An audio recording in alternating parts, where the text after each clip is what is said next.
Hamma reklamaga ham ishonib bo'lmasligini birgina mana shu video orqali sizga isbotlayman. Reklamada Honor X9C telefonini 6,5 metr balandlikdan asfaltga shunchaki tashlab yuborishyapti. Telefon qanaqa holatga tushishini hozir birgalikda ko'ramiz.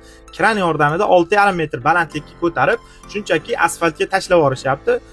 Videoda ko'rishlaringiz mumkin. Telefonga hech narsa qilmagan, hech qayta qirilmagan, ekrani, oynaga hech qayta sinmagan.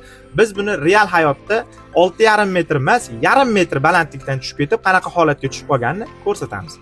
Mana hozirgina reklamada ko'rgan Honor X9C telefoni ko'rib turganlaringdek, telefonda ekrani sinib, chiziq tushib qolgan. Akamiz shunaqa videolarga ishonib, ekranda miq qoqqaniga, yong'oq chaqqaniga ishonib, telefonni olishgan, lekin cho'ntaklaridan 1,5 metr balandlikdan asfaltga tushib ketib, telefonda ekrani sinib qolgan. Biz bu telefonga 100% original bo'lgan Abodogli ekranidan qo'yib, telefonlarini bitkazib berganmiz. Ekranni himoya qilishlik maqsadida Bronovi, ya'ni matvi tonirovka laminatlarini tortib, telefonlarini bitkazib berdik. Men bu video bilan Honor kompaniyasini yoki telefonlarini yomonlamoqchi emasman. Bu telefonda o'rnida boshqa modeldagi boshqa kompaniyani telefoni bo'lganda ham bu udardan keyin menimcha ekrani singan bo'lardi. Bu videoda meni maqsadim reklamani tanqid qilib chiqish va o'zimni ishimni odamlarga ko'rsatish edi xolos.